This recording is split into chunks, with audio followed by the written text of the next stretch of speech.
মৃত্যু মানেই অনেকের কাছে এই পার্থিব জীবনের অবসান হলেও অনেকের কাছে এই মৃত্যুই একটা অজানা পথে যাত্রা শুরু। এই যাত্রা যাতে শুভ হয় সেজন্য বিশ্বের বিভিন্ন কালচারের মানুষ বিভিন্ন রকমের কার্যকলাপ করে থাকে। তাদের শেষ বিদায়ের রীতিনীতিগুলো খুব অদ্ভুত হয়। সেরকম কিছু বিস্ময়কর অদ্ভুত শেষ বিদায়ের গল্প আজ আমি আপনাদের কাছে নিয়ে এসেছি। ভিডিও শুরু করার আগে আরাম করে লেপের নিচে গুটিসুটি মেরে বসুন আর সাবস্ক্রাইব বাটনটা চেপে দিন। নাম্বার 1, ঝাটর বা আকাশে বিলীন। ঝাটর বা ইংরেজিতে বললে স্কাই বিউরিয়াল মূলত তিব্বতের বৌদ্ধ ভিক্ষুদের একটা শেষকৃত্যের ধরন, যা কিনা খুবই পবিত্র একটি রীতি। বৌদ্ধ ধর্মাবলম্বীদের মতে মৃত্যু হলো আত্মার দেহত্যাগ। তিব্বতী কারো মৃত্যু হলে বৌদ্ধ ভিক্ষুরা মৃতদেহকে পাহাড়ে রেখে আসে। সেখানে বিভিন্ন পাখি যেমন চিল, শকুন বা অন্য কোনো প্রাণী খেয়ে ফেলে মরদেহটি। এতে করে আত্মাশূন্য খালি দেহটি অন্যান্য প্রাণীদের কাজে আসে বলে মনে করে তিব্বতীরা। নাম্বার 2, শোকুশিন বৎসু বা জীবন্ত বৌদ্ধ।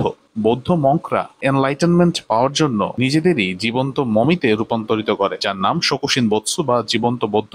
মূলত নিজের স্পিরিচুয়াল এনলাইটেনমেন্ট পেতে এবং নিজের শরীরের উপর সর্বোচ্চ কন্ট্রোলের নজির স্থাপন করতে জাপানের বৌদ্ধ ভিক্ষুরা কঠিন উপবাস এবং ধ্যান শুরু করে। না খেয়ে যখন তাদের মৃত্যু প্রায় নিশ্চিত হয়ে যায়, তখনই তারা ছোট্ট একটা কোঠরিতে পদ্মাসনে বসে এবং ধ্যান করতে থাকে। তারা মনে করে এর মাধ্যমে তাদের শরীর এবং মন পবিত্র হয়, ফলে তাদের একটা ঐশ্বরিক অবস্থায় তারা চলে যায়, যেখান থেকে তারা অমর হয়ে যায়। যদিও এই প্র্যাকটিসটা এখন বৈধ নয়, তবে আপনি জাপানে গেলে কিছু কিছু টেম্পলে এখনো শোকুশিন বৎসু বা জীবন্ত বৌদ্ধ দেখতে পাবেন। নাম্বার 3, সমাধিহানা বা মৃতকে নিয়ে উৎসব। মাদাগাস্কারের মালাগাসি সম্প্রদায়ের লোকেরা তাদের মৃত পূর্বপুরুষের হাড় গোড় কবর থেকে উঠিয়ে নতুন কাপড়ে সাজিয়ে রীতিমতো তা নিয়ে গান বাজনা করে করে উৎসব করে, যাকে কিনা ফামাদিহানা বলা হয়ে থাকে। তাদের কাছে পরিবারের মৃতদের নিয়ে আনন্দ করা সম্মানের বিষয় এবং এতে করে তাদের পারিবারিক বন্ধন বৃদ্ধি পায় বলে তারা মনে করে। এজন্য প্রায় 5 থেকে 7 বছর পর পর এই উৎসব পালন করে থাকে তারা। নাম্বার 4, এন্ডো ক্যানিবালিজম বা নরখাদক। আমাজনের ইয়ানোমামি সম্প্রদায়ের লোকেরা নিজেদের পরিবারের কেউ মারা গেলে তার শরীরের মাংস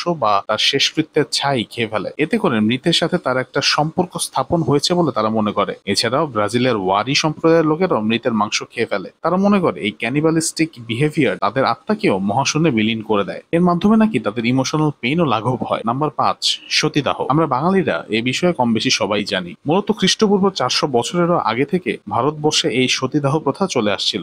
স্বামীর প্রতি স্ত্রীর আলটিমেট ডিভোশনের নিদর্শন স্বরূপ মৃত স্বামীর জ্বলন্ত চিতায় জীবন্ত স্ত্রীকে দাহ করা হতো। কিন্তু মূলত বিধবাদের নিজের ইচ্ছার থেকে সমাজের চাপ এই প্রথার মূল চালিকা শক্তি ছিল। পরবর্তীতে 1829 সালে ব্রিটিশ সরকার আমলে এই সতীদাহ প্রথা বন্ধ ঘোষণা করা হয়। নাম্বার 6, বগ বিউরিয়ালস বা জলাভূমিতে কবর।